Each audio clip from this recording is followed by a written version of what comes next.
Hello, my friend. This is Clyde. Jesus is the real deal. Two texts. The first one, John 6, verse 35 says, "Then Jesus declared, I am the bread of life. Whoever comes to me will never go hungry, and whoever believes in me will never be thirsty." John 4:13 to 14. Jesus answered, "Everyone who drinks this water will be thirsty again.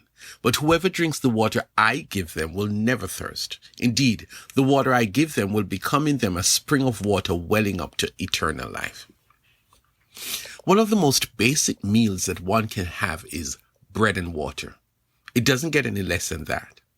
In that meal, one gets just enough food to keep body and soul together. Imagine a family where all the mother can offer her children is a meal of bread and water. That is one step above no food at all. That is a sign of abject poverty. In some cases, it is said that that is food for prisoners, bread and water. Before we say anything else, let us agree that the Jesus we read of in the Gospels is no ordinary man. He challenged all that we know to be normal. He walked on water. He spoke to a few corpses and they came back to life. He used mud to heal a blind man. He talked to a raging storm and immediately the storm died. Jesus was not your normal person.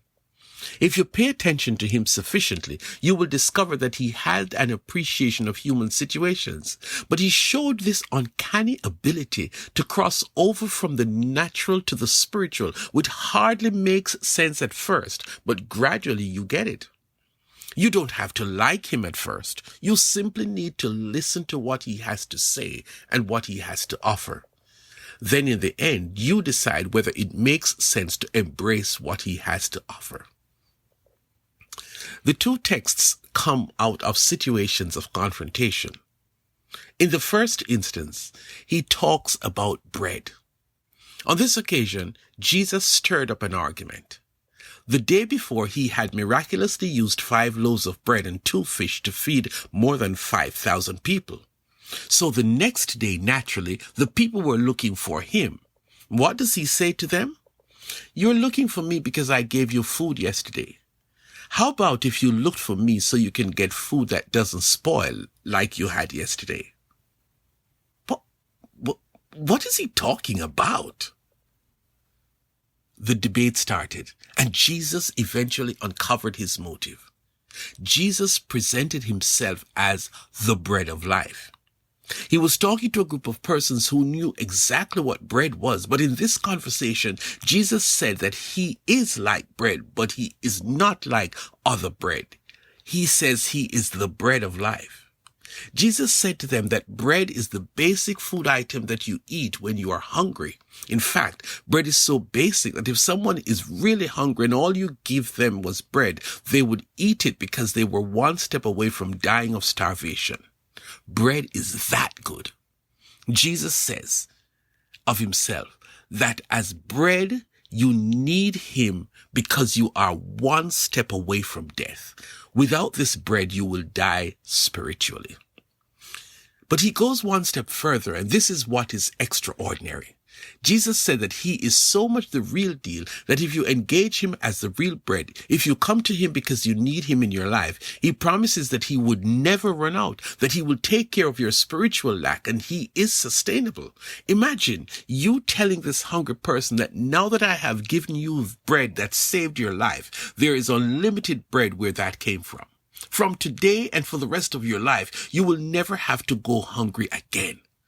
That is music to the hungry man's ears. That is exactly what Jesus offers you when you accept him.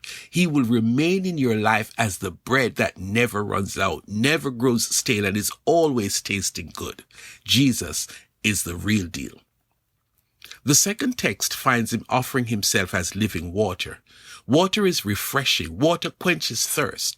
If you are hungry, if you're thirsty, you don't want Kool-Aid. And you certainly don't want milk or wine. You want a long glass of water to take care of that thirst. Jesus met this woman at a well. She had come to get some water for personal and domestic purposes.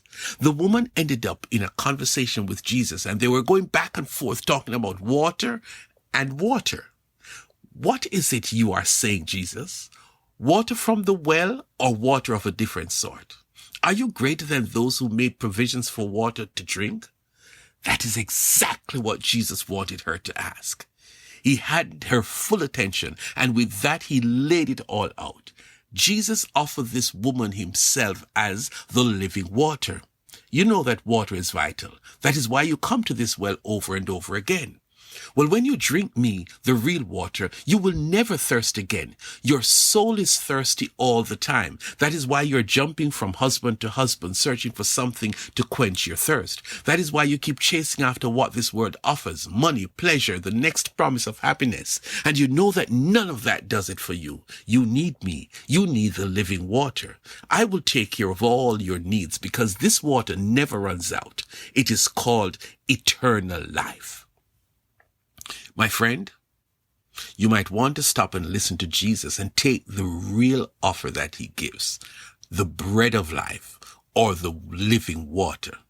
Trust me when I say that Jesus is the real deal.